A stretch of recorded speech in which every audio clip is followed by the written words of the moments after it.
Welcome everyone to the Side Draft Podcast. Welcome to another Xfinity Series race review. Today we're going to talk about Indianapolis. So it was a different package than we normally see. I believe it was 450 horsepower. So got to see a lot of cars bunched up, but they're still able to pull away. Yeah, I mean, it seemed like the draft really come into play. They would, it seemed like they just kind of lined up, coming down straightaways instead of trying to get to draft another person. Yeah, so we're going to run through the top 10. Or first off, let's talk about some of the guys outside the top 10. So Austin Dillon in the 10 car had some sort of issue, some sort of mechanical issue, and wasn't able to finish all of the laps. Yeah, it's unfortunate. I mean, kart racing always brings some good cars, and they just have issues. Pretty tough. And then you have Tyler Reddick and Christopher Bell. They did not get to finish because of a late race wreck between those two. Going for the lead, probably the second and third best cars next to Justin Allgaier. They had the position to win the race if they just kept it clean. Whoever ended up getting the lead would have won the race, I think. But yeah, I believe Tyler Reddick, he really had the car. He probably had one of the fastest car with him and Justin Allgaier. Yeah, I mean, it was him and Bell was, going for the lead on the restart, and they was running real tight, and Christopher Bell's car just got loose and just pushed him in the wall. I mean, it's a really, really hard hit into the wall. I'm glad they got the safety barriers and all the safety equipment, because that was a pretty hard hit. All right, Emily, so next up on the list, who's one of the guys you think we should talk about?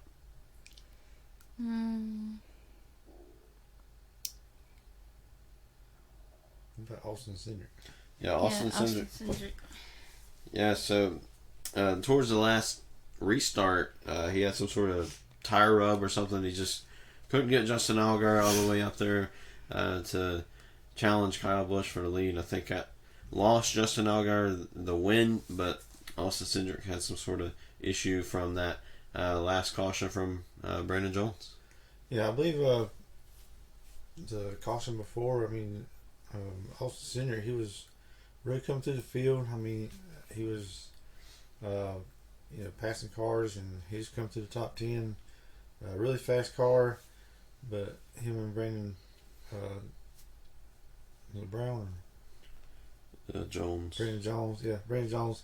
He got in him and has a little bit of damage, and I think it just caused his car to go away at the end. Yeah, then we have Michael Annett in 12th, which he had a decent day, but the important thing about Michael Annett isn't necessarily in the race. Happened in practice. I believe it was Mike Harmon who got into him, and they got into a little interview / Twitter fight. I think it ended up getting resolved, but it involved some dinner dates at Applebee's. So and Burger King. Yeah, and Burger King and stuff like that. So maybe could bring some new sponsors into some of these rides. Possible, or have a cage fight after one. I don't know. It's pretty tough. I mean, it's hard to say if the spotter said he was clear or not, but Mike Harmon just kind of ripped the whole back piece of the Michael Annett's car off. I mean, he in practice, and you got to let the guy if it's clear or not. Yeah, so it was just one of those unfortunate things that happened, and probably the most interesting thing that happened throughout the weekend. So it was pretty funny. Yeah.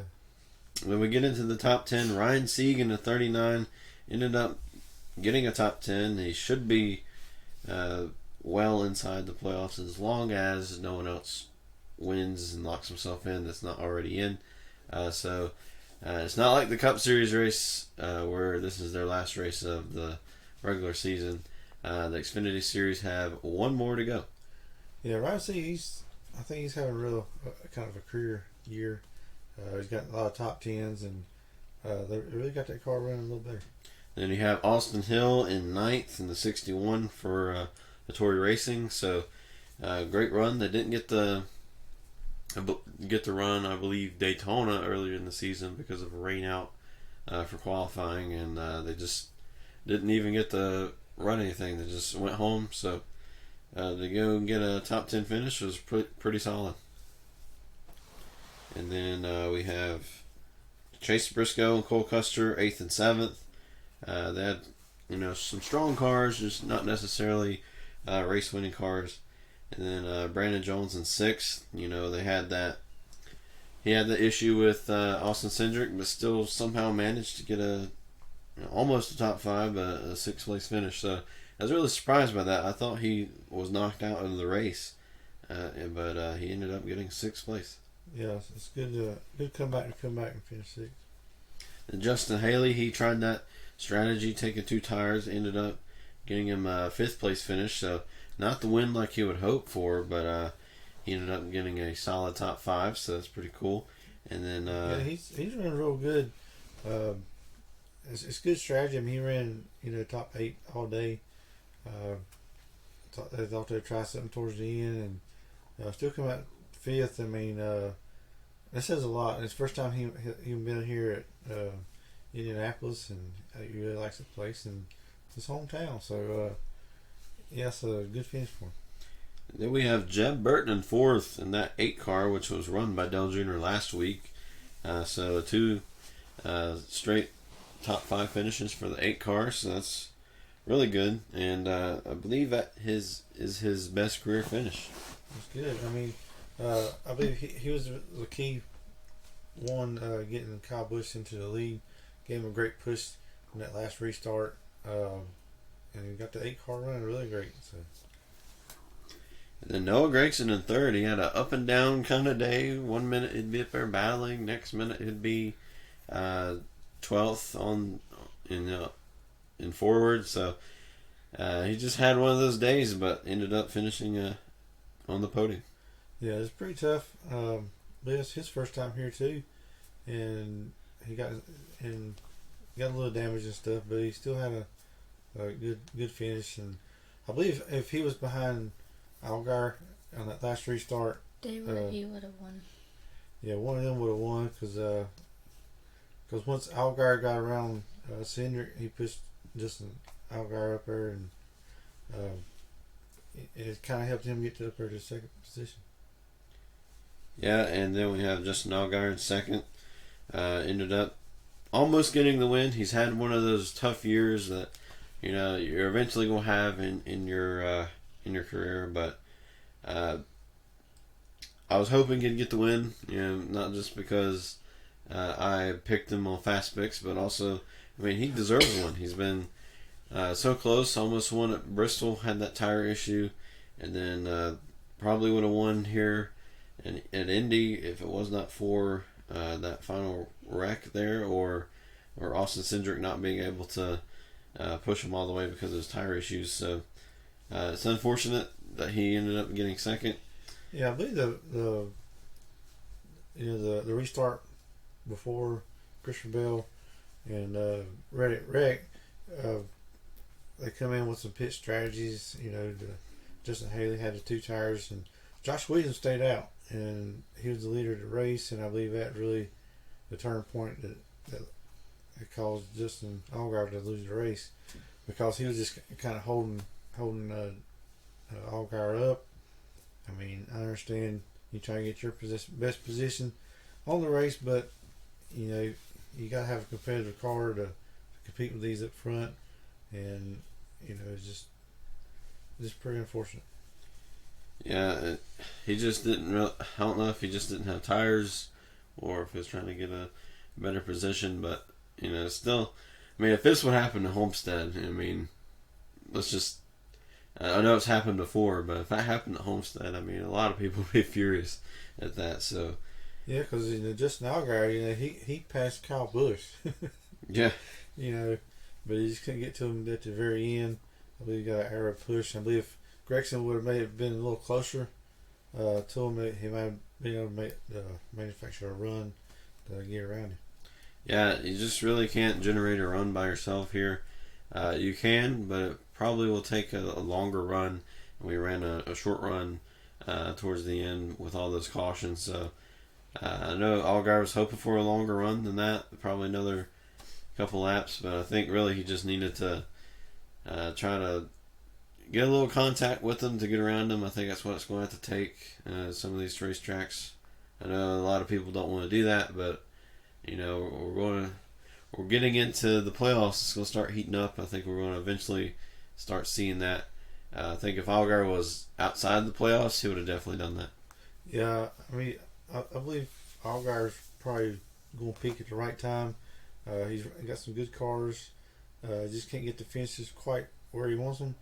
But I believe once he gets in victory lane, he's going to be taking off in the playoffs, and he may be even favorite for the championship. Yeah, I mean, we really don't know.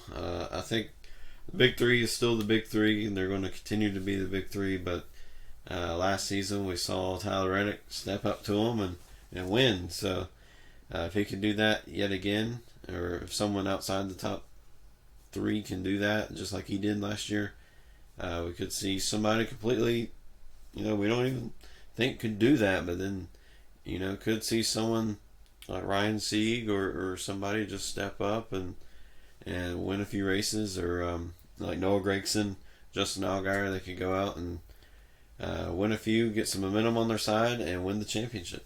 Yeah, it's really good for junior motorsports. Three of the cars in the top four. So yeah, so we're going to see how junior motorsports continue on throughout next couple of races. We got Las Vegas, their last race before the playoffs. I think Justin Allgaier, that's another good track for him. But the man that it was in victory lane was Kyle Busch. So congratulations to him and that team. And so excitement when him get out of the car. I mean, it's just like, yeah, that was yeah, won a race. I mean, it's like, come on, man, you won a race, you didn't finish last, dude. So it's just like the most emotional victory lane ever, I guess. And he must wanted to finish last. Must have. I mean, yeah. He must didn't want to kiss the bricks or something. Yeah, the car sucked all day. I managed to get victory lane. So. It's like, it was probably the most awkward victory lane that I've ever seen. There wasn't even an interview on the track. Didn't even stop to do any of that. I don't know if that was just because they decided not to do that or what, but he just kind of pulled it in there. No burnouts and nothing. He got out and said, "All right, I'm going to kiss the bricks." And went down and kissed them, and it was, all right, see you. Yeah. But, another step closer to win number 100, which that's pretty impressive. He's got the best cars, of course, but, that determination to get to such a number in NASCAR, wanting to make history, being the only guy to ever do that. And, probably will be ever, unless somebody just decides to stay in the Xfinity Series with Cup level talent. Possibility. But yeah, it was Kyle Busch getting the win. I know that doesn't really change anything for the playoffs, but I can say that these Xfinity guys have really stepped it up compared to the Cup guys, because yes, they lost at Darlington, but ended up getting a win because of technicality and almost beat Kyle Busch, and we haven't really heard about Cup drivers winning up until past 2 weeks. So it's been a great year for Xfinity. Yeah, and got one more race before the playoff starts, and we'll see what goes on during the playoffs. All right, before we go, I want to give a shout out to Kathy for finding Dale Jr. in the thumbnail for the Darlington Cup Series win for Eric Jones. So thank you for playing along. Don't see Walker Bulldog like we normally do.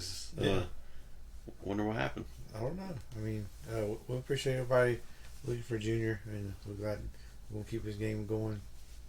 Yeah, I hope it's fun for all of you. I know sometimes it's difficult to hide Junior when I don't get really the best picture to really put in the thumbnail. So sometimes that's a little frustrating, and especially when the driver doesn't do a burnout and I don't get a cool thumbnail picture. But thanks anyway, Kyle Busch. So yeah, so I guess the Dale Jr. is happy anyway. yeah, he was happy. It looked pretty good. But his smile. Can you find him? If you can, comment down below where you found him. All right, so we'll see you next time for our Cup Series race review. Hopefully later today if the rain stays away, and we'll see you next time.